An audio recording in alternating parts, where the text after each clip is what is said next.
colocar minha. A gente conversou, eu, Rodolfo, Fábio, a gente vai mudar um pouquinho a dinâmica das nossas reuniões agora, tá?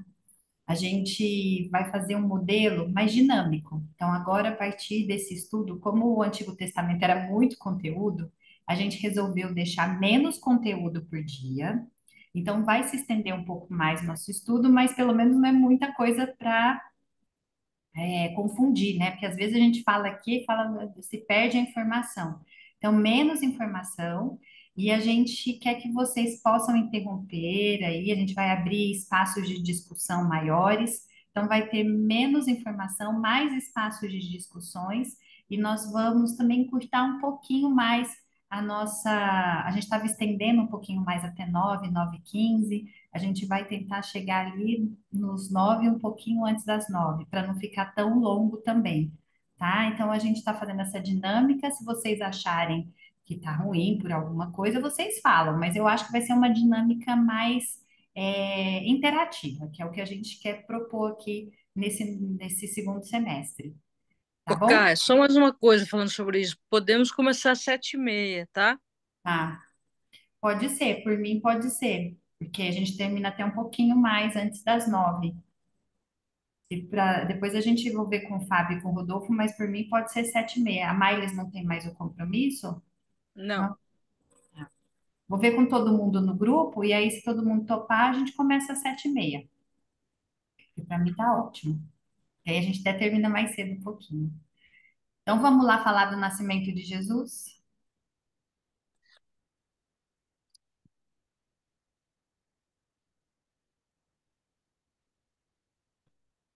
Vocês estão vendo minha tela? Sim, Ela, Não, projeção, cara. Agora deu. ela cresceu? Hoje a gente vai falar do nascimento de Jesus. E aí eu peguei várias fotos do The Chosen. Tem um episódio especial que eles fizeram de Natal do nascimento de Jesus. Alguém já viu aqui do grupo? Viram? acho que não. Não? Ai, gente, tem que ver. Tem que ver esse episódio. Aqui a gente tem a Maria e o José no videozinho, e aqui na fotinho, né? E assim que vocês puderem, assista esse The Chosen. Eu não sei se eu consigo pegar link, não sei se tem como. Acho que não. Mas no celular ou na net, não sei se na Netflix também tem, mas no celular, no aplicativo do The Chosen, tem como assistir e é maravilhoso. Tem todo mundo a postos aí com a Bíblia? Gente, meu slide não tá passando. Pera aí, que deu tchutchu aqui no sistema. Só um instantinho.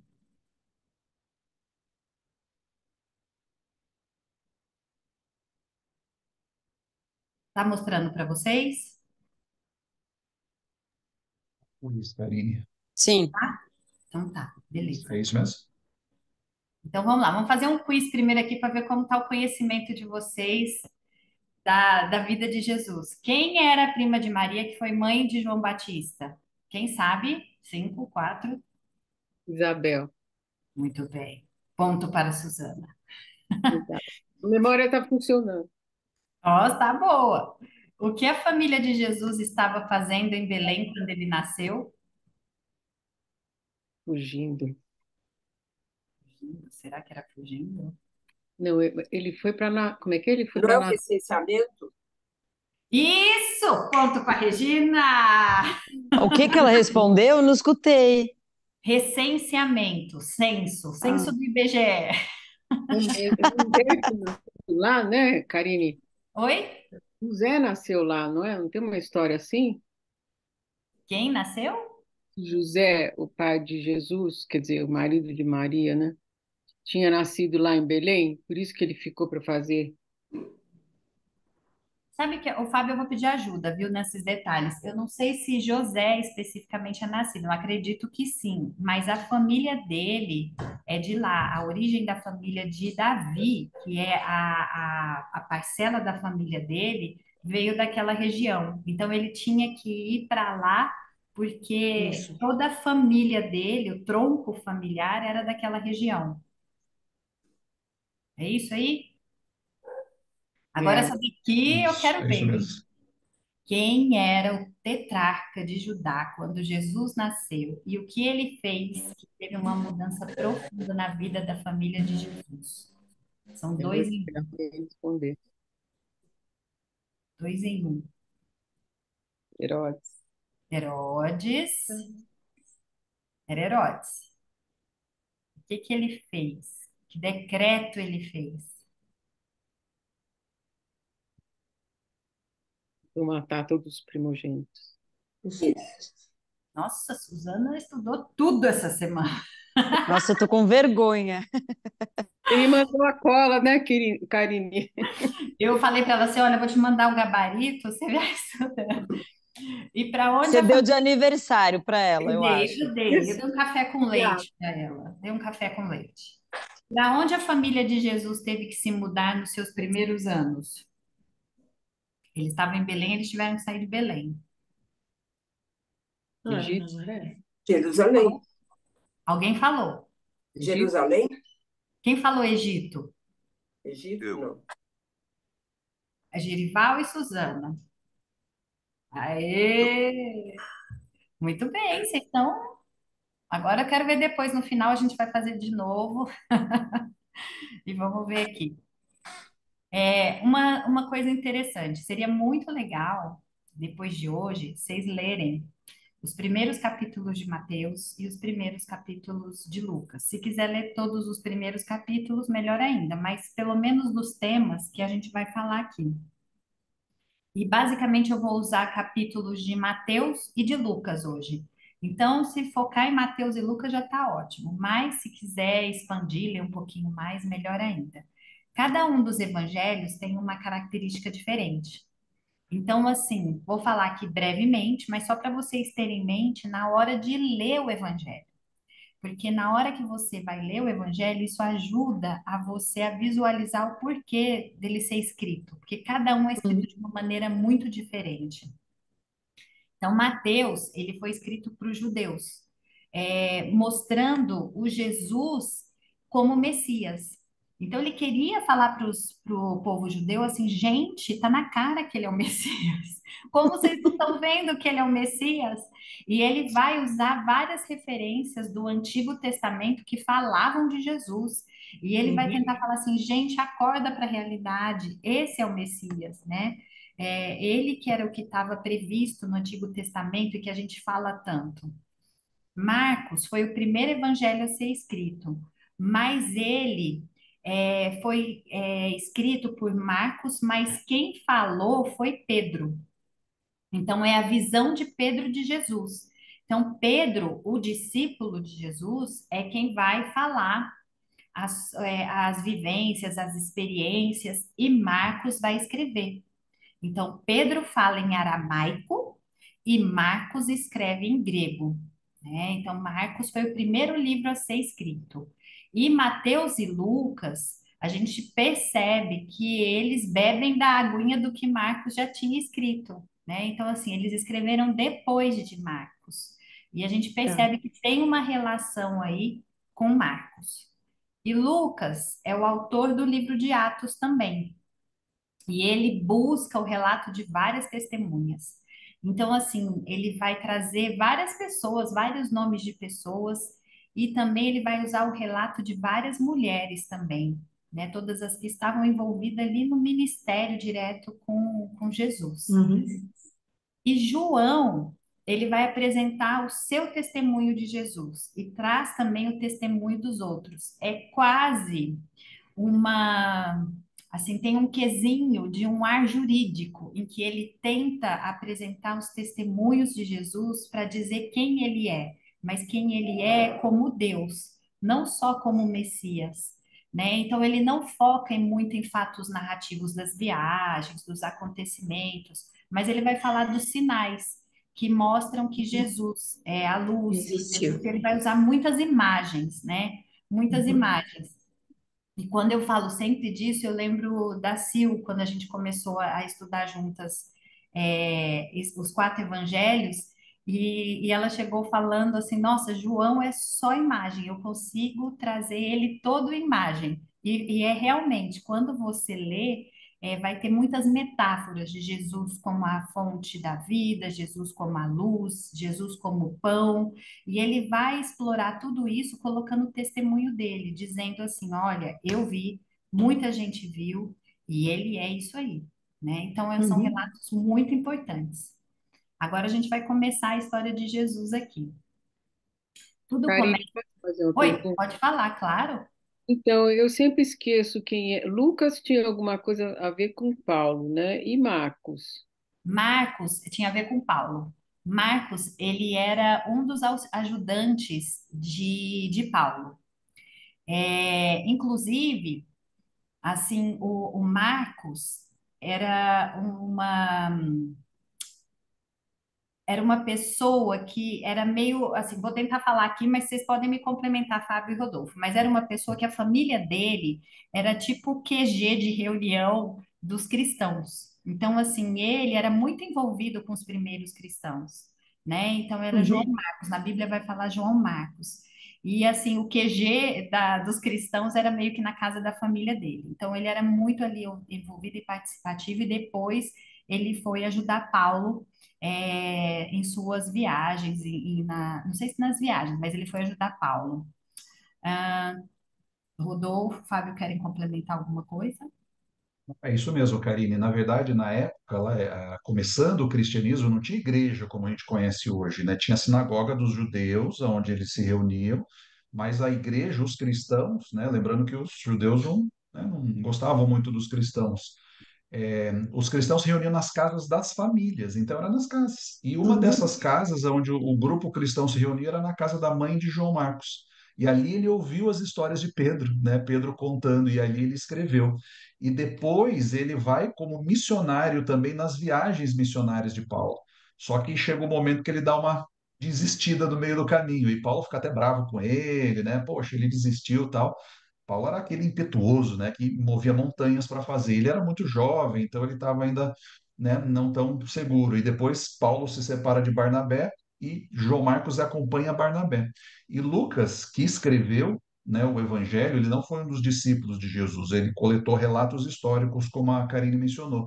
Mas depois ele se torna também, junto com Paulo, né, Timóteo e vários outros ali do começo da igreja, é um desses líderes. Tanto é que tem um momento que Paulo e Lucas estão presos. Ele fala isso lá em 2 Timóteo, né? Então, eram todos ali, né, os primeiros enviados ali, né, que estavam levando o conhecimento do cristianismo ali para o mundo greco-romano.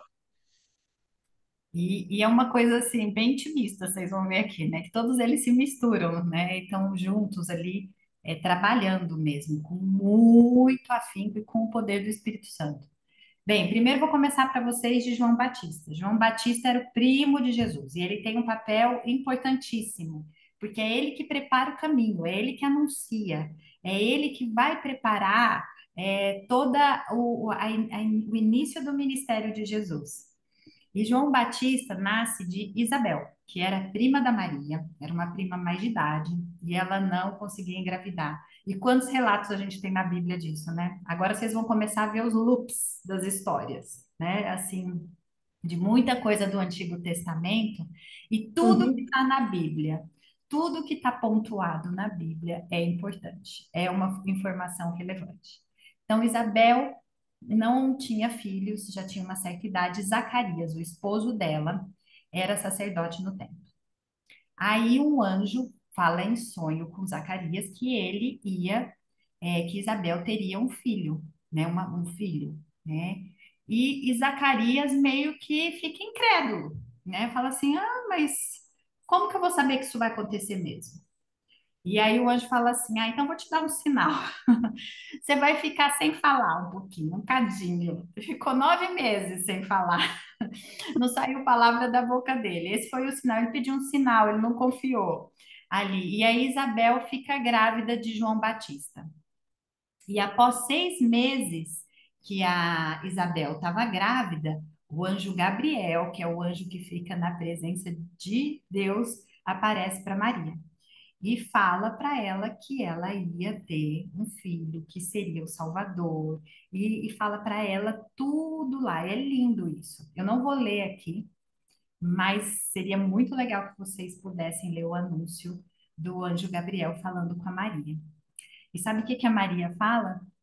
A Maria não faz que nem Zacarias. A Maria agradece e fala que seja feita a vontade de Deus, né? Então, assim, ela teve a mesma mensagem que o Zacarias teve, e na mesmo capítulo ali você vê depois a reação de Maria. E Maria vai visitar a prima Isabel em Judá. Maria mora lá na Galileia. Daqui a pouco eu vou mostrar o mapa para vocês, mais ao norte. E ela desceu e foi visitar a prima lá em Judá. E aí a Bíblia vai falar que quando ela entra na casa e cumprimenta Isabel, João Batista estremece de alegria. É assim que a Bíblia fala, estremece de alegria dentro da barriga de Isabel.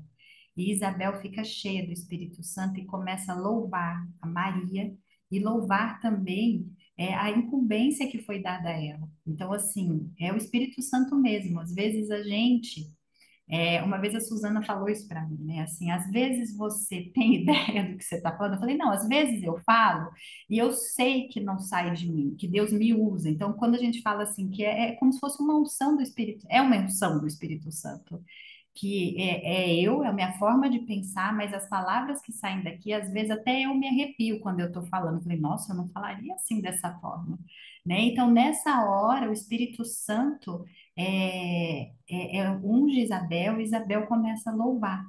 E aí Maria canta, tem o canto de Maria. E é lindo isso, porque é uma cena de louvor. Começa com João Batista na barriga, se mexendo de alegria. Vem Isabel louvando e agradecendo, e depois Maria canta. Era um momento de muita alegria, de muita espera, de muita expectativa, né? Então, assim, não tinha outra forma que não saía dos lábios, que era alegria, louvar, né? E Maria passa ali 3 meses com Isabel. Ou seja, ela fica até o final da gestação, né? Porque ela estava com 6 meses, ficou mais 3 meses, ficou até o final da gestação. Aí, não sabemos ao certo qual foi a conexão disso, se foi antes de Maria visitar Isabel, ou se foi depois, porque isso está relatado lá em Mateus.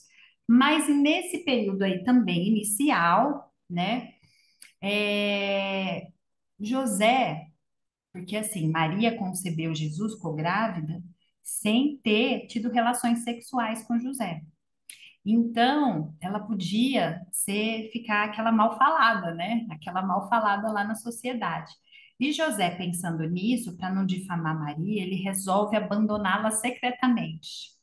Mas aí um anjo apareceu em sonho para ele e explicou sobre Jesus de novo e falou do seu nascimento e a necessidade dele receber a Maria.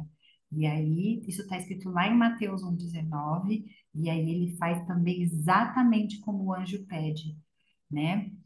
Aí João Batista, nesse meio tempo, também nasce e o seu pai volta a falar, né? Porque todo mundo estava questionando por que que ia chamar João, se não tinha nenhum João na família. Aí o anjo já tinha falado que era para ser João, e aí ele falou: não, é João, né? Ele fez, escreveu na tabuinha, João. Na hora que ele escreveu na tabuinha João, ele começou a voltar a falar. Nessa época, também, o imperador César Augusto decreta um recenseamento e todos devem ir para a cidade da sua família. E José e Maria saem da Galileia e vão para Belém, que é a cidade de Davi. Está lá em Lucas 2:4. Aí eu fui começar a estudar, e você sabe que é o Jaqui, né? Igual com reforma, a gente começa a reformar Jaqui. E eu comecei a estudar e falei assim, mas espera aí, deixa eu lembrar um pouco sobre os imperadores. Aí eu fui estudar a história de Roma. Demorei um pouquinho para relembrar. Mas César Augusto foi o primeiro imperador depois da República.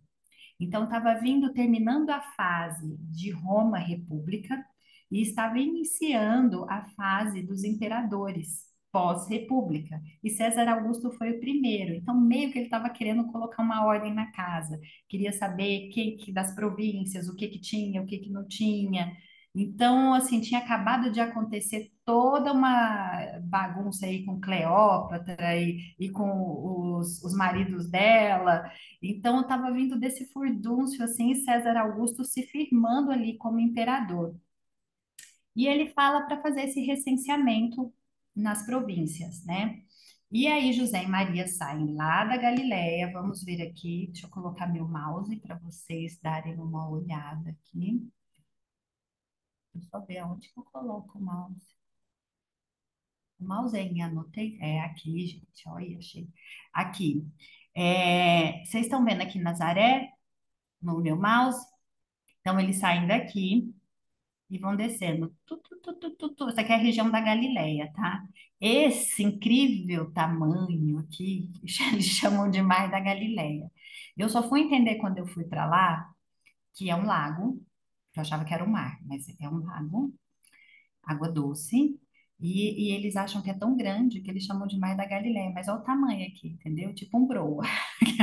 Mas é maior, bem maior, mas é pequenininho, não é grande, né? Mas é porque como lá falta água, a relação deles com água é diferente da nossa, porque esse mar que eles têm aqui, salgado, é o Mar Morto, só que ele é inútil, assim, no sentido de trazer vida, água potável, enfim, suprimento.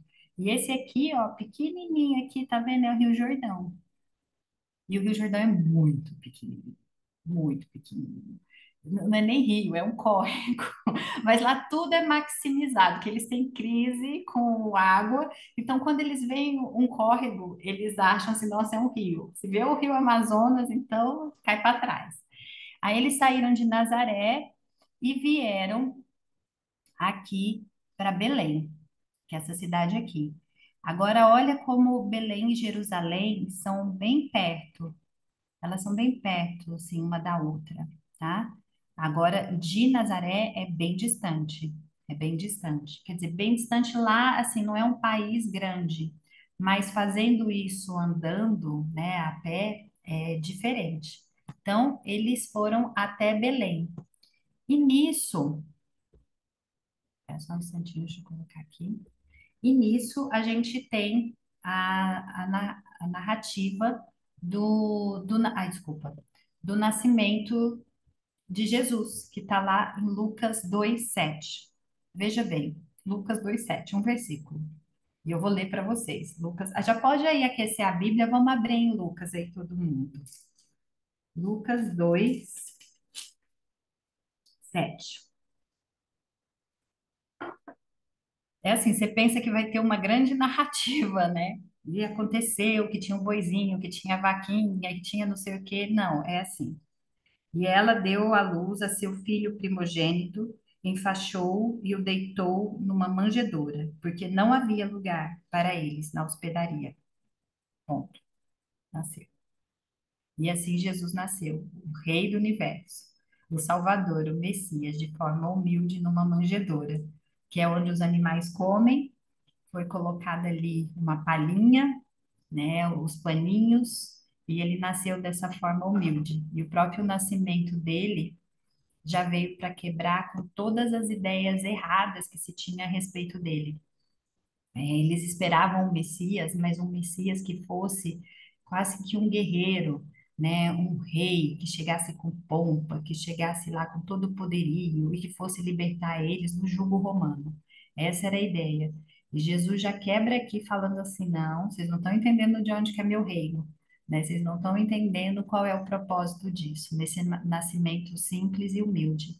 E essa é uma das cenas do The Chosen também, que é muito bonita mesmo. E às vezes a gente cria pinturas, né, de uma santidade de Maria, né, às vezes eu fui procurar figuras para isso, é quase uma cena angelical, quase como se fosse fora desse mundo. Na verdade, foi bem dentro do mundo, foi com sangue, placenta, sofrimento, suor, eles estão com a testa suja, a dificuldade do banho de um lugar asseado, de um lugar arrumado, foi assim, né?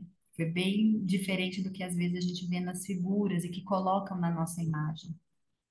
E aí, em Lucas e Mateus, vai trazer a genealogia de Jesus.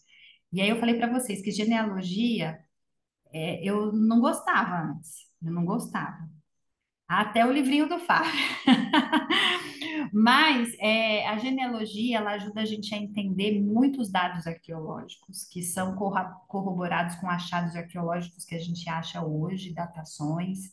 Ajuda a gente a fazer triangulações da história, ajuda a gente a entender muito. A genealogia também ajuda a dar períodos de tempo, ela é incrível.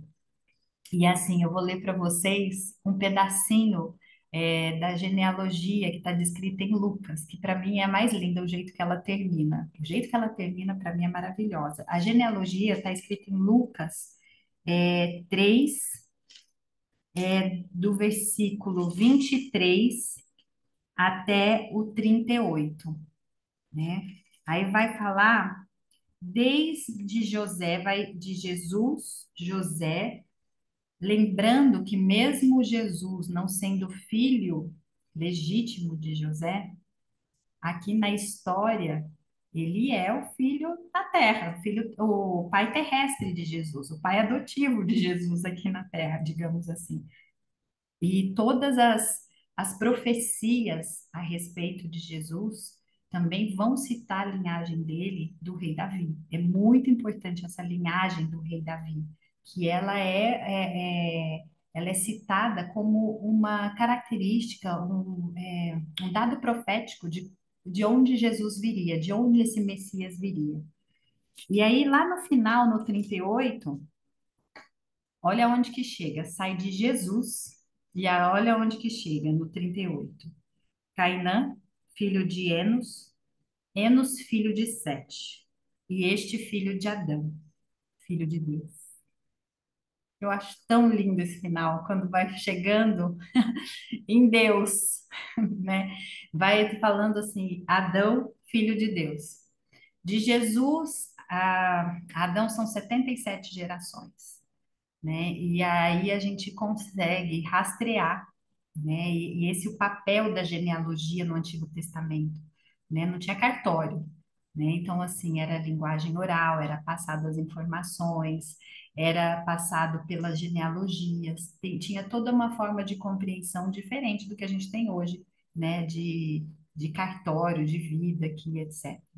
Então, depois é bem legal ler essa genealogia aqui, né? E na genealogia de Jesus, a gente vai ter uma prostituta, a gente vai ter algumas mulheres importantes da Bíblia estão aqui, né? E Jesus era, era o filho de Davi, né? Porque Davi teve vários filhos. O filho de Davi, do qual descende Jesus, é Natã, e Natã é filho de Batseba.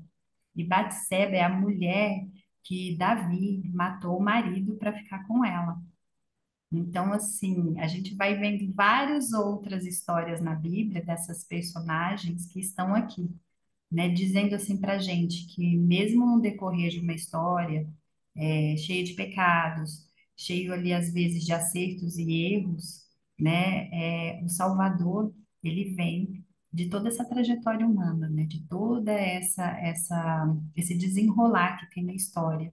Então, e também a relação desses personagens com Deus, né? De confiança em Deus. Davi matou uma pessoa, mas é considerado filho de Deus, e Deus tem orgulho dele. Eu estou lendo agora Salmos, e é impressionante a humildade que ele tem de reconhecer os erros dele. E o mais lindo do rei Davi é que a fraqueza dele é tanto, e ele tem tanta noção da fraqueza dele, que é isso que o torna forte. Na Bíblia vai dizer que é só quando a gente se torna fraco que Deus pode ser forte por nós, que o poder dele se manifesta na nossa fraqueza, porque normalmente a gente quer ser autossuficiente. E a riqueza do rei Davi não é que ele era um homem santo. E Deus é assim, ninguém é santo. E todo aquele que acha que é santo do pau oco. Porque para Deus, o santo mesmo é aquele que se rende nos pés dele pela fraqueza. E aí ele pode agir, ele pode cobrir com o manto de justiça essa pessoa. Alguém Ô, tem uma Cá, pergunta? sim, eu queria voltar nessa parte que você estava falando sobre. Tá me ouvindo? Tô. Sobre a genealogia, é, não sei se Fábio, Rodolfo, você, é, por que que Jesus não deixou descendentes? Por que que não existiu sexo na vida de Jesus? Ou existiu, a gente não sabe.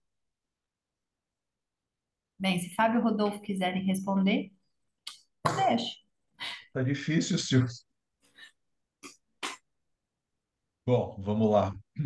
Quando a gente assiste lá o Código da Vinci, ou lê o livro Código da Vinci, eles contam uma narrativa completamente não bíblica, né? Paralela, dizendo justamente isso, que Jesus deixou descendentes com Maria Madalena, né? E Isso. aí é o grande segredo, é o grande mistério que, né, todos os descendentes dela ali precisam ser preservados. Não é bíblico, isso é uma invenção lá do Dan Brown, né, que é bem interessante e tal. Ele mescla, né, coisas que são reais com coisas que são ficção.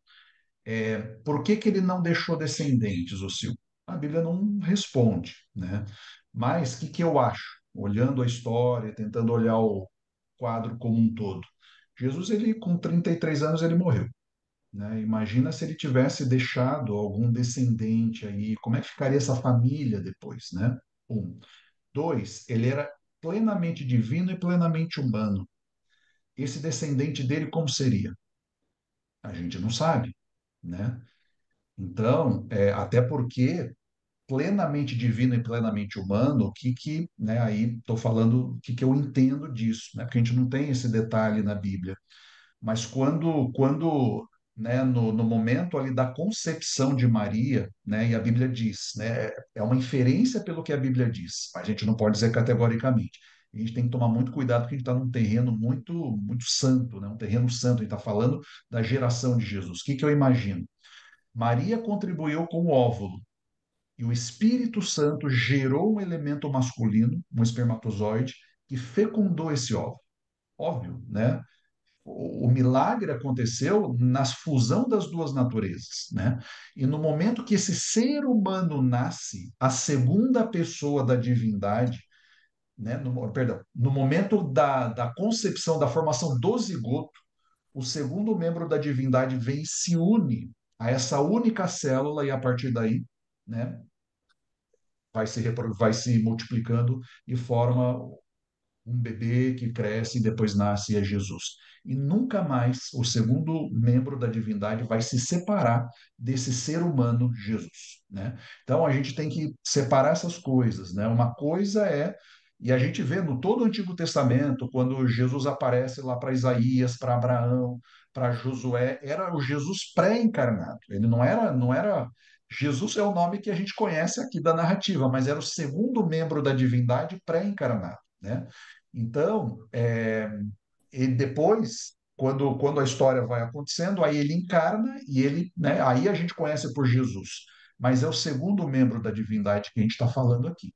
Então, eu imagino que seria alguma coisa que Deus, na sua infinita onisciência e sabedoria, não permitiu que isso aconteça, porque não estava nos planos de Deus, né? Jesus ia ascender ao céu como ser humano, né? E com as duas naturezas, plenamente Deus e plenamente humano.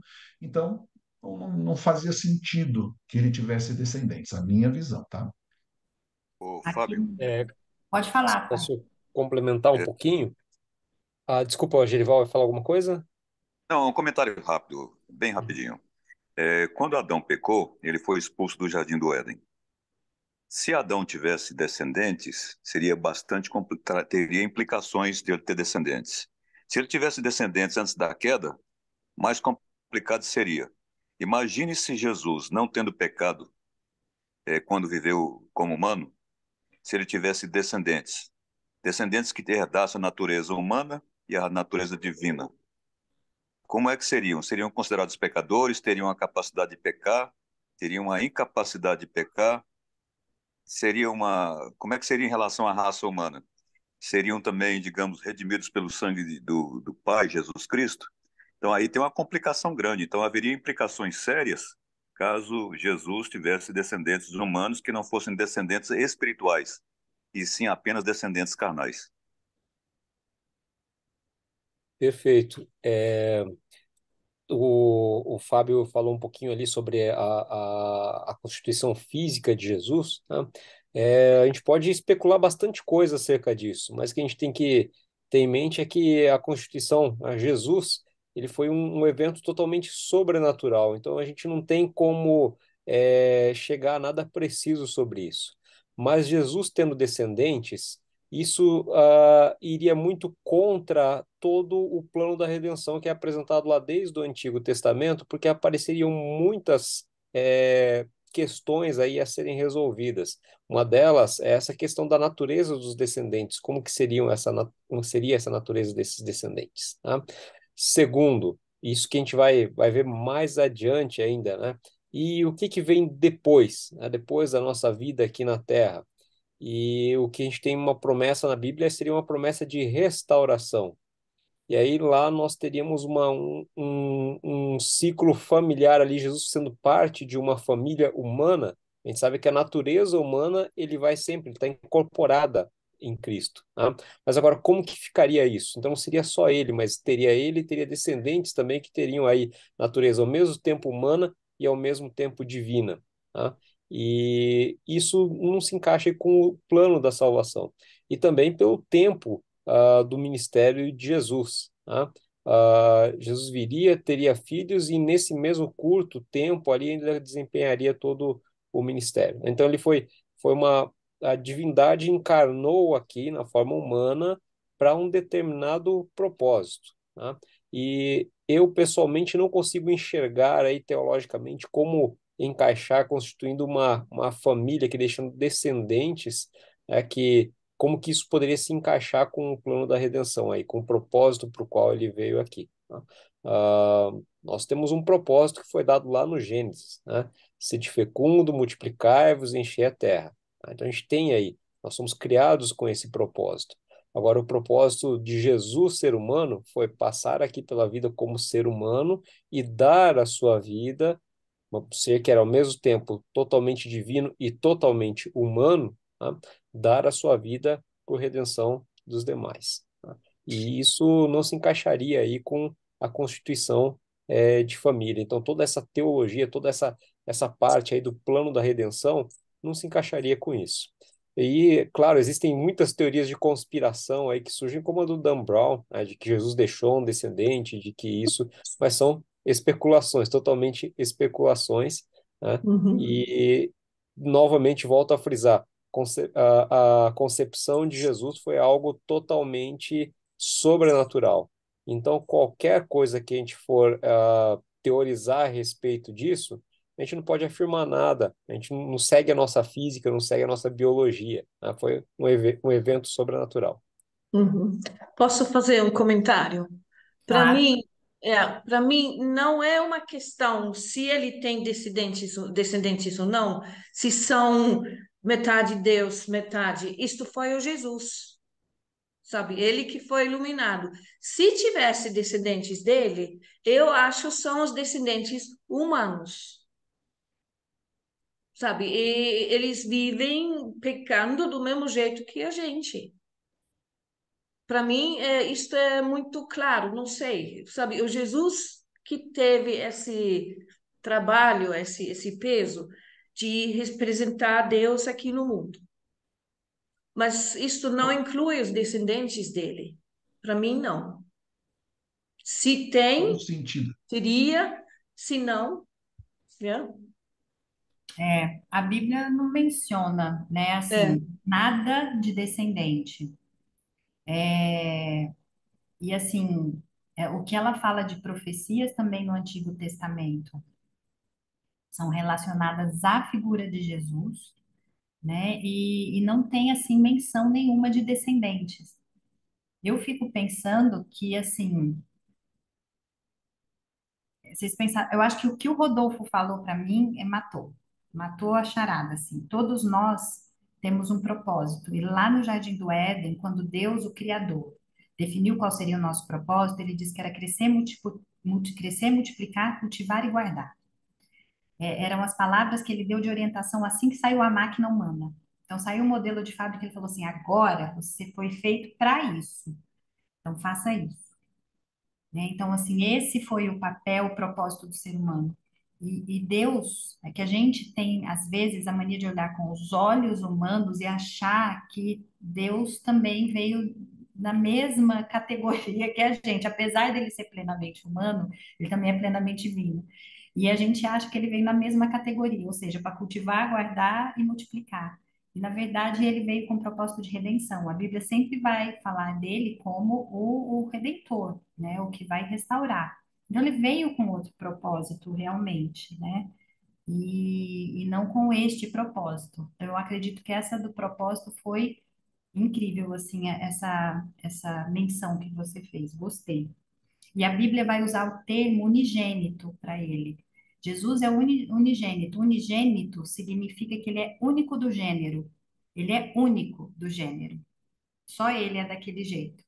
Então, assim, às vezes existem muitas relações de conspiração e fantasiosas, mas baseadas, às vezes, na nossa forma de entender a humanidade. Só que ele é único do gênero, né? Não sei. Mais alguma coisa? Mudança de foco também, né?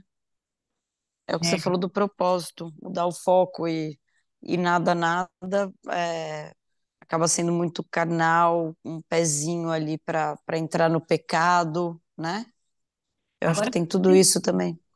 imagina Jesus com mulher, filho. Então, Eu fiquei só pensando no lado prático, psicológico. não Imagina, dá para pensar em mais nada, né? imagina Já chegando acabou o Jesus dia. saindo, voltando uma semana depois, um mês depois, ainda morre, não traz comida, mais complexo. Aqui também no chat está falando, né? Meu pai falou, não somos descendentes espirituais de Cristo, e isso é interessante, porque, de certa forma, nós somos descendentes deles, nós somos os que descendem dele, né? No sentido espiritual, nós somos filhos dele. Então, assim, é uma outra forma, é uma outra forma de entender. Podemos ir? Alguém mais quer falar alguma coisa? Aqui, então, a gente tem os pastores, né? Quando Jesus nasce lá na manjedoura, um anjo chega para os pastores que estavam ali com os rebanhos à noite, e eles ficavam juntos para proteger o rebanho, né? E o anjo fala para eles, né? Aparece um anjo e comunica. Imagina, né? Aparecer uma uma figura que você não está acostumado na sua existência, aparece no céu, você fica com medo. E aí o anjo, toda vez que aparece uma figura de anjo na Bíblia, a primeira palavra é não ter mais. Então, sempre, porque a gente assusta, a gente fica com medo, né? É desconhecido para a gente. E aí o anjo fala, não tem mais, eis que vos trago boa nova de grande alegria, que será para todo o povo.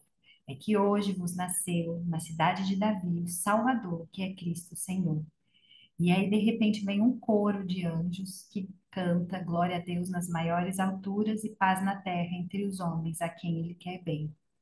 E aí, esses homens seguem a orientação do anjo que fala: olha, vocês vão achar Jesus envolto em panos, numa manjedoura, e eles vão lá adorar. Né? Então, assim, a humildade desses homens, o anúncio não veio para reis, o anúncio não veio para celebridades, para blogueiros e etc. O anúncio veio para humildes pastores. E da mesma forma que eles eram humildes, o coração também. E eles foram lá visitar Jesus e louvar, né? Eles foram reconhecer aquela bênção, aquela dádiva. E isso é cantado, né? Essa frase, glória a Deus nas maiores alturas, isso é cantado até hoje em corais, em músicas. Eu tentei procurar, eu não sei se o Fábio que é mais musical erudito, mas eu acho que tem uma música de Bach, né? Que é baseado nessa comunicação dos anjos. Eu não sei se é a Quinta Sinfonia, mas se você sabe qual que é? Não é a Quinta Sinfonia, E uma desculpa. de. Nona Sinfonia. Tem várias versões. Tem uma que eu acho linda, que é de Vivaldi, na verdade. É um Glória de Vivaldi. É isso É mesmo. maravilhoso. Depois eu ponho o link aqui por YouTube. Eu sei que o pastor Marcelo tinha falado disso, de uma música, ele pôs pra gente ouvir uma música, e eu falava, gente, que música linda, é do Vivaldi. Depois você manda o link, que é muito bonito, assim, sempre tem músicas e sempre tem canções baseadas nessa frase. E quando a gente ouve, a gente se emociona. Imagina o que deveria ser, né? Ouvindo um coral de anjos lá. Aí nisso, depois em Lucas, vai estar falando da circuncisão de Jesus e a apresentação no templo, que era um rito já instituído no povo. Então, Maria e José saem lá de novo da Galiléia e vão para o templo em Jerusalém, depois de 8 dias para apresentar. Quer dizer, eles não estavam na Galiléia, desculpa, gente, falha técnica, eles estavam em Belém, então foi rapidinho, eles só subiram. Eles saíram de Belém e foram para o templo apresentar Jesus. Eles ofereceram o sacrifício que era proposto para a apresentação do primogênito, e nisso o Espírito Santo tocou um sacerdote, que é o Simeão, para ir até o templo. E ele viu Jesus, porque o Espírito Santo já tinha falado para ele: antes de você morrer, você vai ver Jesus. E ele reconheceu, pelo Espírito Santo, que aquele era o Messias. E ele dá glória, ele canta, né? O Espírito Santo faz essa atitude de louvor de novo aparecer. E nisso tinha uma outra profetisa lá no templo, Ana, que também, batendo o olho em Jesus, o Espírito Santo a fez reconhecer que ele era o Salvador. E ela também louvou esse menino. E eu fico imaginando o coração de Maria e José, né? Que assim, tendo tantas, mesmo numa dificuldade, né? Você vem, o anjo fala que você vai ser pai e mãe, né? Do Redentor do mundo, do Messias, do prometido. E aí ele nasce numa manjedoura, simples ali, com as dores normais de uma vida de parto, etc. E de repente a Bíblia gasta menos tempo falando de como ele nasceu, e ela descreve muito mais esses presentinhos que foram aparecendo, acho que para o coração de Maria e José, que foram os pastores, né? E falando assim, nossa, tem alguma coisa que realmente, né? As pessoas reconhecendo nele o Messias e adorando aquele menininho que tinha acabado de nascer. Nem os pais compreendiam direito o que estava acontecendo, e de repente começa a chegar pastor, depois vão apresentar o neném, o sacerdote fala, a profetisa fala, e Maria, a Bíblia diz que guardava tudo aquilo no coração. Ela não tinha compreensão exata, mas ela guardava aquilo tudo no coração, né? Aceitando. Acho que bonito isso da Maria, aceitando, né, o que estava vivendo. E aí tem a visita dos magos, que não está escrito em Lucas, e que não foi com Jesus nascido na manjedoura. Vocês sabiam disso? Não foi assim imediato, tipo, nasceu e os magos apareceram. Vocês sabiam disso? Porque muita Não. gente, então, muita gente coloca os magos lá na manjedoura, tudo errado. Tudo errado. A partir de hoje vocês não vão mais errar, não, tá? Vocês não vão mais errar a partir de hoje. Fala assim, ó, isso aí é tudo fake news. Porque, na verdade, os magos, eles devem ter chegado lá por volta, para ver Jesus, quando ele já estava ali por volta de quase seus 2 anos de idade. Eles saíram lá do Oriente porque eles estudavam as Escrituras. E eles sabiam, porque isso era claro, gente, era claro. Para quem estudava as Escrituras, era claro que haveria o Messias nas circunstâncias descritas na Bíblia. Eles saíram do Oriente, aí eles andaram né, até chegar lá. Demorou um pouquinho, porque tinha que ir a pé. E eles chegaram lá em Jerusalém e foram falar com o Herodes, que era o rei. Falou assim: olha, a gente veio ver o rei dos judeus, aonde ele está, né? Aí fala que eles falam da profecia, e aí imagina você chegar para o rei, e Herodes era noiado, ele achava que todo mundo ia tirar o trono dele, então ele matava todo mundo. Ele matava todo mundo, ele matava geral, quem ia contra o governo dele, ele matava. Aí chegam os 3 magos e falam assim: a gente veio ver o rei dos judeus. Aí o Herodes falou assim, mas como assim? Ele falou assim, que tá falando nas escrituras, desse jeito.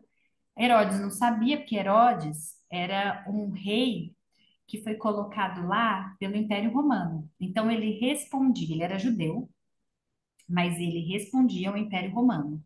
Ou seja, ele era um fantoche, ele era um rei fantoche, né? Então ele respondia para o imperador romano, mas ele ficava ali para gerir aquela população e também ser um intermediário entre os governos. Quando ele ouviu isso, ele chamou todos o povo que estudava, né, os estudiosos das profecias, e falou assim: aonde que está essa criança? Aí eles falaram: nos escritos está escrito que é em Belém. Aí Herodes falou assim: então tá, magos, é o seguinte, vão lá para Belém, achem o rei, adorem e volte para contar, porque eu quero ir lá também adorá-lo. Herodes bem assim, com segundas intenções. Os magos foram, seguiram conforme tudo que eles tinham já observado nas escrituras, e chegaram e encontraram a criança. Nisso, eles oferecem presentes valiosos, que é ouro, incenso e mirra, né? E nisso, quando eles estão indo embora, eles recebem uma orientação de Deus para que eles não voltassem pelo caminho por Herodes, que eles fossem embora longe de Herodes, que não voltassem para contar para Herodes onde estava essa criança. Era cilada, né? Então eles foram embora e voltaram por outro caminho. Nisso um anjo aparece em sonho para José e fala para ele pegar a família e ir para o Egito, porque o Herodes queria matar ele. E foi bem assim, eles fugiram para o Egito e Herodes determinou uma lei de matar todas as crianças de Belém e arredores por volta até os 2 anos de idade, né? Então, assim, Jesus conseguiu fugir. E foi muito importante os presentes que esses magos deram, porque esses presentes que os magos deram foi o que ajudou a família a viver no Egito, né? Assim, foram as verbas para isso. E eles só voltaram quando Herodes morreu. E quando Herodes morreu, o anjo falou para José: agora volta, mas não fica em Judá, não. Eu acho que eles estavam querendo ficar em Judá. Eu fico imaginando assim, José, né? Ficou lá em Belém, foi para o censo, encontrou a família, falou: vou ficar aqui em Judá. Ficou lá em Judá, os magos vieram, teve que ir para o Egito. E aí o anjo falou para ele: volta para Galiléia. E aí eles voltaram lá para Galiléia. Até aí tudo bem? E agora nós vamos ler essa parte da Bíblia. Eu quero que vocês leiam comigo. Lucas 2, 41 a 52. Esse é um episódio da infância. A Bíblia não vai falar muitos episódios da infância de Jesus. Vai focar no nascimento, vai falar um pouquinho sobre essas visitas que ele recebeu no nascimento, vai falar um pouco sobre a expectativa de Simeão e de outras pessoas que esperavam o cumprimento das profecias. E depois vai contar esse evento de Jesus aos 12 anos no templo. E depois já vai começar ali no ministério de Jesus. Então, não temos muita informação da infância de Jesus. Temos esse contexto e aqui ele aos 12 anos no templo, que é esse episódio que a gente vai ler agora. Quem quer ler aí? Lucas 2, 41 a 52. Eu posso ler. Então, leia. Ora, anualmente, essa parte, né? Não sei, deixa eu chegar lá. Essa parte. Ora, anualmente iam seus pais a Jerusalém para a festa da Páscoa. Quando ele atingiu os 12 anos, subiram a Jerusalém, segundo os costumes da festa. Terminados os dias da festa, ao regressarem, permaneceu o menino Jesus em Jerusalém, sem que seus pais o soubessem. Pensando, porém, estar ele entre os companheiros de viagem, foram caminho de um dia e então passaram a procurá-lo entre os parentes e os conhecidos. E não o tendo encontrado, voltaram a Jerusalém à sua procura. 3 dias depois, o acharam no templo, assentado no meio dos doutores, ouvindo-os e interrogando-os. E todos os que ouviam, muitos se admiravam da sua inteligência e de suas respostas. Logo que seus pais o viram, ficaram maravilhados. E sua mãe lhe disse: Filho, por que fizeste assim conosco? Teu pai e eu, aflitos, estamos à tua procura. Eles lhes respondeu, Ele lhes respondeu: Por que me procuráveis? Procuráveis, nossa, desculpa.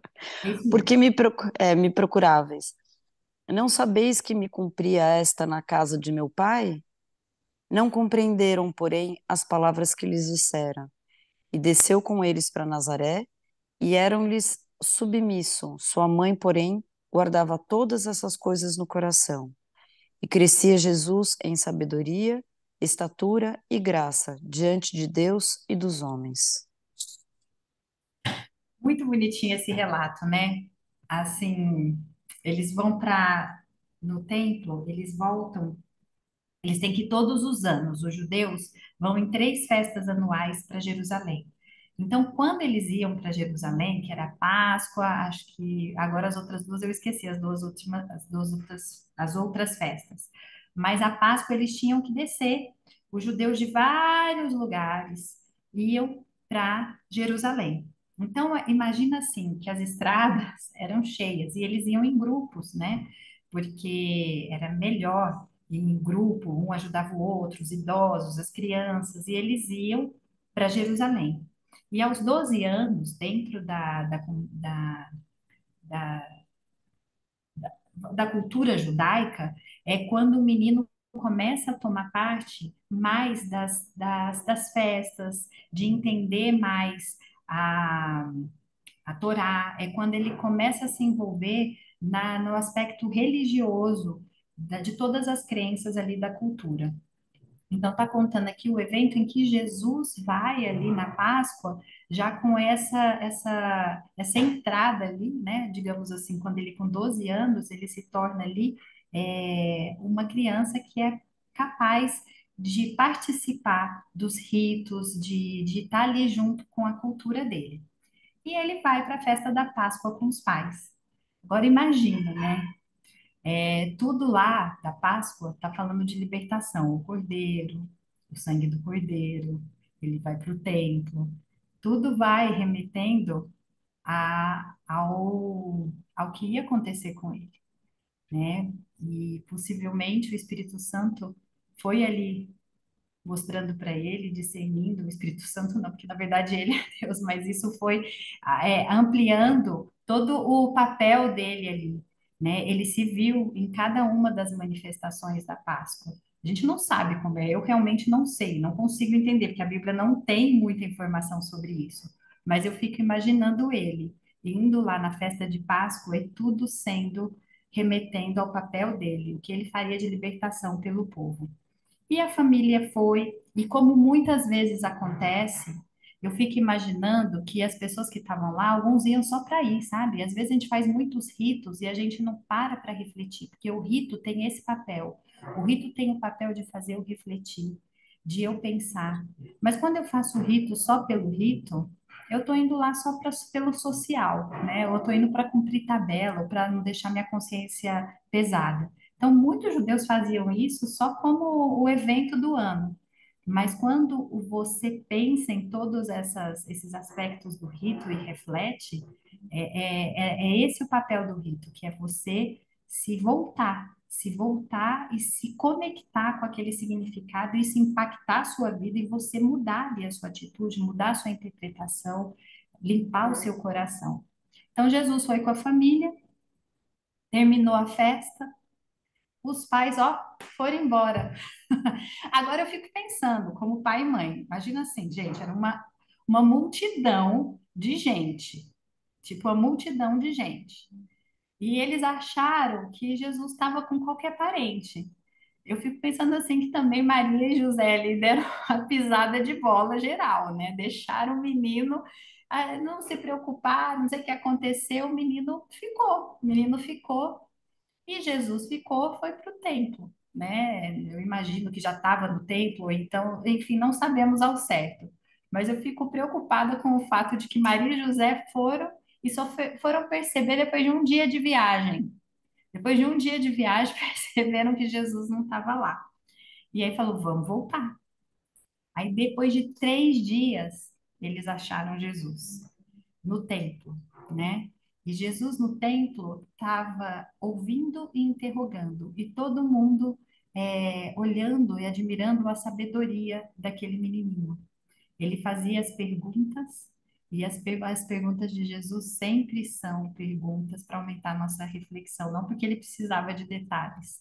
Ele estava ali fazendo perguntas a respeito do significado da Páscoa, até para todos aqueles religiosos que estudavam a Bíblia, Ele estava fazendo perguntas e ampliando a própria reflexão e a percepção a respeito de tudo que eles falavam. Porque às vezes a gente lê, mas a gente não sabe nem o que a gente está lendo. E Jesus não fazia perguntas porque ele não sabia, ele fazia perguntas para facilitar ali a reflexão daquelas pessoas. Agora, imagina que ele ficou 3 dias lá. Eu fico imaginando quem levou ele para casa, se ele dormiu ali, o que que aconteceu, o que que se sucedeu. E quando Maria e José encontraram, ele falou assim: é bem pergunta de pai, né? Por que que você fez isso com a gente? Ninguém perguntou como Maria e José nem perceberam que o filho estava junto. Mas o Xinha já fala: como você fez isso com a gente? E aí Jesus fala para eles: vocês não precisavam se preocupar, eu estava na casa do meu pai. E ali essa resposta diz que ele tinha plena consciência aos 12 anos da identidade dele e de quem ele era filho. Aos 12 anos ele tinha essa consciência de que ele era filho, de que o pai ele estava fazendo a vontade do pai na casa do meu pai, né? Que ele era filho de José e Maria adotivo, mas que acima de tudo ele também era filho de Deus, ele era o enviado de Deus. E pode falar. Queria só lembrar o que você falou, que eu achei lindo. E Maria ia guardando no coração, porque ela não tinha noção de que era Jesus, o que ele ia passar. Ela só tinha ouvido falar do anjo Gabriel e desse outro sacerdote que você comentou, né? Quer dizer, o que é que ele vinha? Qual era a missão dele? Eu fico imaginando agora, se fosse comigo, eu ia ter um treco. Você sabe que é Deus que vem, mas como é que você lida com tudo isso, né? Que fantástico. Obrigada, viu? Nunca tinha pensado nessa parte. E é uma humildade, uma aceitação que é uma coisa linda, né? Assim, ela aceitou, né? E ela confiou. Ela confiou. É o coração. Jesus não quer um coração extremamente racionalizado. Ele quer um coração que confia, um coração puro, limpo, né? A Bíblia sempre vai falar desse coração, né? E Maria demonstra muito isso. E aqui na Bíblia fala que ela não entendeu direito quando ele falou que ele estava na casa do pai. E que ela não entendeu direito, né? Nem José nem Maria entenderam muito bem. Mas que eu fico pensando nessa identidade dele, que ele já falou ali a identidade dele. Ele falou assim: eu estava na casa do meu pai, né? E eu tenho estudado muito identidade na Bíblia e isso me chamou muito a atenção, porque a gente tem dificuldade de entender, né? Que nem meu pai colocou aqui, que nós somos descendentes espirituais de Cristo, né? Que nós somos filhos. Nós também somos filhos. E a gente tem dificuldade de discernir isso no dia a dia. A gente fica muito preso à nossa descendência dos nossos genitores, né? Assim, da nossa família, das mazelas que a gente vive, às vezes, que a gente carrega de gerações, problemas familiares. Muita gente não é querida no parto, não foi desejado, enfim. E às vezes a gente perde de vista a nossa real identidade, a identidade maior que a gente tem, né? E que é que Jesus já tinha bem certo. E eu tenho estudado muito identidade e tenho visto isso, que a gente precisa retomar a nossa identidade espiritual, que essa é sim a mais importante, é a determinante, inclusive. Quem sou eu para o Criador? Quem sou eu? E a gente fica muito restrita a essa visão aqui, o que a gente tem de vidinha. Mas quem sou eu? Eu sou quem? Eu estou na casa de quem? Eu sou filho de quem? Quando eu oro Pai Nosso, eu estou falando o quê? Será que eu sou filho? Eu sei, eu estou me colocando no papel de filho. Então, a nossa identidade também aqui é importante de saber que nós somos filhos dele também, né? E para terminar, eu acho que eu queria deixar essa imagem que eu amo essa imagem. Olha o olhar.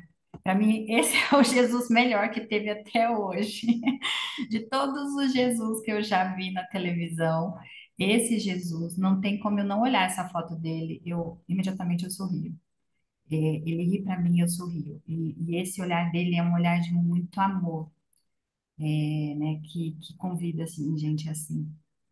E para a gente não ser que nem Maria e que nem José, não esquecer de Jesus. Às vezes a gente está tão encantado com as festas deste mundo, qualquer que sejam as distrações, os trabalhos, a rotina do dia a dia, que a gente nem percebe que a gente esqueceu Jesus. A gente deixou Jesus lá no templo. A gente busca Jesus uma vez por semana, lá no templo. E aí depois, durante a semana, a gente esquece nas festas do dia a dia para a gente não esquecer ele, né? Para a gente saber exatamente que a gente está ali com o Rei do Universo. Se Maria e José tivessem a consciência de que eles tinham ali o Rei do Universo, eu acho que eles não iam soltar nunca. Mas estavam lá com os amigos, a festa, toda aquela carreata de gente, aquela felicidade, sabendo as fofocas, esqueceram Jesus.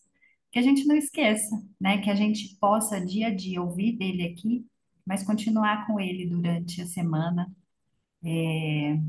fazendo a nossa comunhão diária, fazendo as nossas orações, desenvolvendo esse relacionamento com esse Pai que a gente está aprendendo a conhecer um pouquinho a cada dia. E fica aqui o meu convite para que a gente possa, dia a dia, não esquecer de Jesus e para ele trabalhar na nossa vida, né? Alguém quer fazer algum comentário?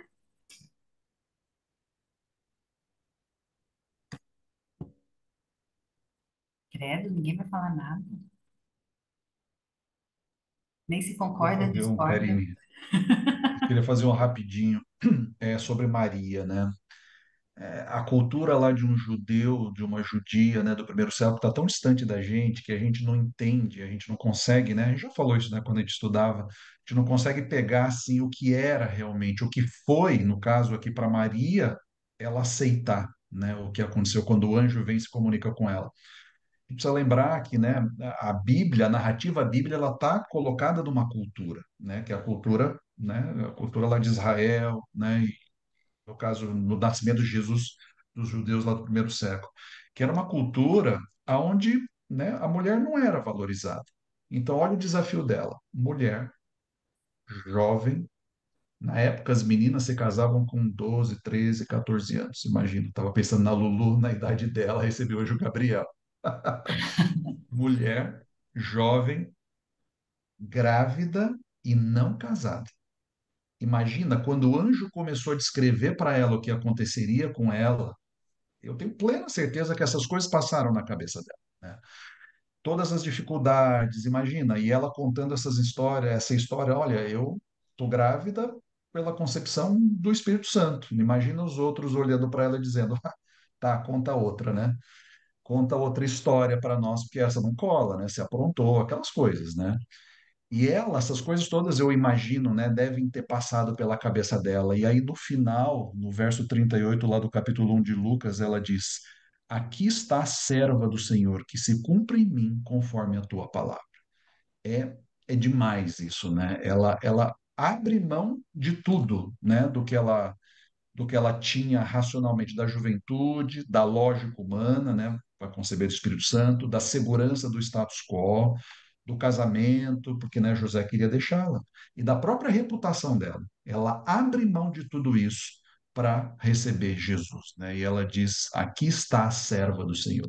Então, isso sempre falou muito ao meu coração, assim, como que ela, né, que com Jesus é assim que as coisas têm que acontecer. A gente abre mão de tudo e coloca, entroniza ele como o primeiro lugar na nossa vida. E o resto, ele resolve. Talvez as coisas não sejam fáceis, como não foi fácil para ela, né? Jesus era chamado, né, pelos menininhos lá né, em toda a juventude dele, depois, mesmo depois no ministério dele, né, ele era chamado, né, como o bastardo, tal. Não foi fácil para ela, mas ela entendeu a responsabilidade e olha que legado e que experiência espiritual ela deixa para a gente, né? Isso me impressiona muito.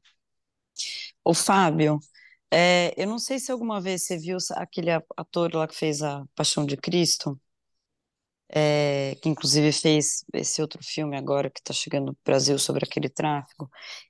O valor, ele fala muito o valor que ele dá para Maria. Eu não sei se você já viu alguma vez ele falando sobre isso. Eu não ouvi ele falando especificamente, Roberta, mas o que eu sei da história dele, o Caviezel, o Jim Caviezel, alguma coisa assim, né? É. Ele, depois que ele fez esse papel, ele se converteu. Ele falou, É. não é possível, depois de ter representado, né, de ter trazido esses textos todos, né, ele realmente se converte, né, fazendo esse papel. E realmente é fantástico, né? E Mas eu ele, não, e ele fala especificamente sobre muito. Maria, eu não vi. Ele dá assim, ele fala em vários vídeos que eu vi dele, a importância que ele dá para Maria. Ele fala o quanto ela é exatamente isso que você falou, o quanto ela abriu mão de tudo e confiou em Deus e, né, aquele sofrimento como uma mãe, né, vendo o filho passar tudo aquilo e sabendo que ele tinha que passar por isso.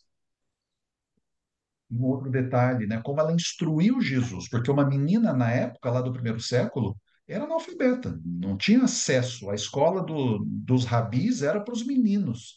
Então, duas opções só para Maria: ou ela era uma super mega autodidata que aprendeu a ler sozinha, ou ela teve um pai amoroso, que eu acredito nessa segunda opção, um pai amoroso, mente aberta, que deve ter ensinado ela a ler, que ela abria as escrituras e lia para Jesus.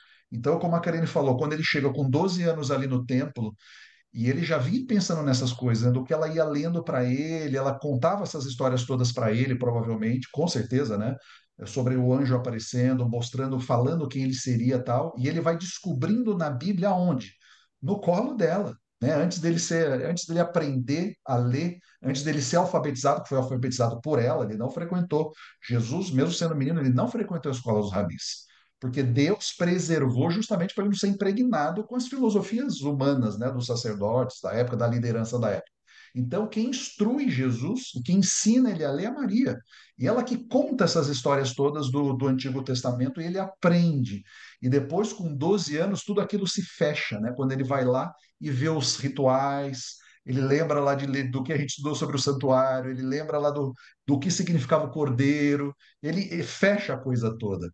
E aqui um outro ponto bem importante para nós: Jesus era Deus, sim, né? Ele tinha as duas naturezas misteriosamente misturadas nele, né? Humano e divino. Só que, como um ser humano, ele não nasceu sabendo todas as coisas. Ele precisou aprender a andar, ele precisou aprender a falar, ele precisou aprender a ler, ele precisou aprender sobre as coisas, e aí veio de Maria. E tanto é que tem uma passagem na Bíblia que ele diz: não, aquele dia, referindo à segunda vinda, aquele dia, aquela hora, é só o Pai que sabe, eu não sei. Porque, mas Deus, ele não era onisciente, claro, mas como ser humano, naquele momento, a divindade estava velada. Ele não usa a divindade em favor próprio. Então, ele precisou ser instruído sobre essas coisas todas. E olha o papel que essa mãe teve instruindo Jesus sobre tudo. Né? Olha aqui como Deus escolheu a dedo mesmo quem seria a mãe dele. É impressionante, isso me impressiona absurdamente. Não ia me escolher nunca. Nenhuma de nós. Vocês é que pensam, vocês é que pensam. Esse potencial está todo aí em vocês. Eu já ia falar muito trabalho, muito trabalho. Imagina se vem asmático ainda.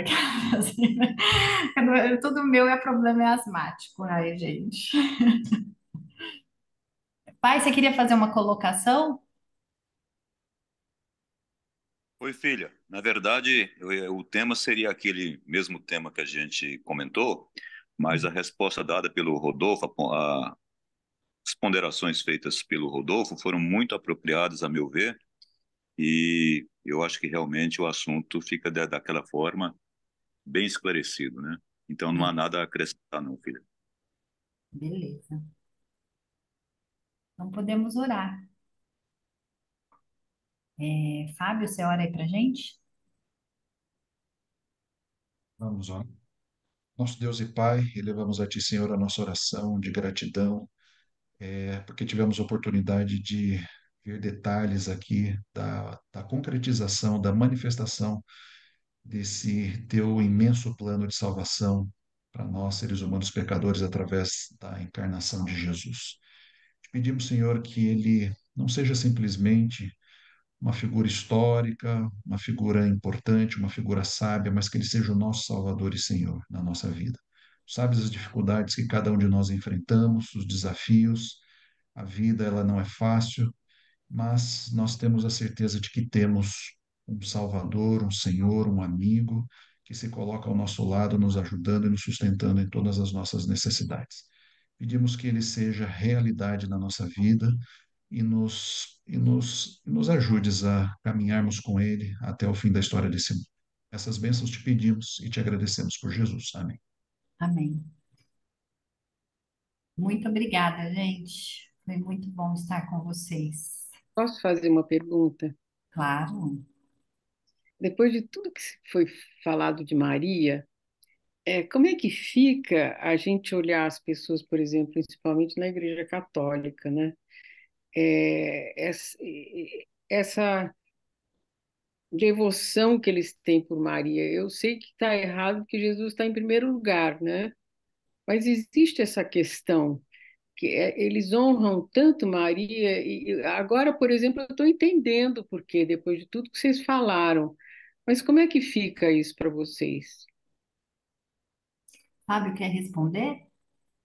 Suzana, é exatamente isso. Ela é tudo isso que a gente falou e até muito mais que, né, não está no relato bíblico, né? Esse exemplo de mãe de Jesus. Só que ela é um ser humano como qualquer um de nós, pecadora. Então, realmente, em algum momento não, né? Lá na Idade Média, quando começaram a entrar no cristianismo algumas doutrinas não bíblicas, né? Então entra a adoração aos santos, a veneração de Maria e por aí vai. Maria foi alçada a uma posição que não é dela, que inclusive, vou usar uma palavra até um pouquinho forte aqui, que é uma blasfêmia, porque os nossos irmãos católicos, eles oram a Maria, como Maria, para que Maria interceda por Jesus. Não, Maria não ocupa o lugar de intercessora de Jesus. Nós temos acesso direto a Jesus, independente de tudo que ela foi e fez, né? Então, é o que você falou mesmo, Suzana. Não é bíblico isso e uma visão, né, que entrou no cristianismo, mas que não é bíblica, junto com uma série de outras ali, por uma influência do paganismo. Obrigada, Fábio. É isso, gente. Então, guardem aí. Se tiver mais pergunta, pode pôr no grupinho também. Gente, até mais. Até mais. Tchau, pessoal. Até Boa daqui 15 noite. dias. Boa Valeu, noite, gente. bom Boa descanso. noite. Tchau, tchau. Parabéns pelos filhos também que vão ser batizados. É, Obrigada, Parabéns, obrigada. Karina. Todo mundo Parabéns, Karina. convidado. Parabéns, Quem Flávio. puder, né? Quem puder, tá todo mundo convidado. Obrigada. obrigada. Tchau, Tchau. gente.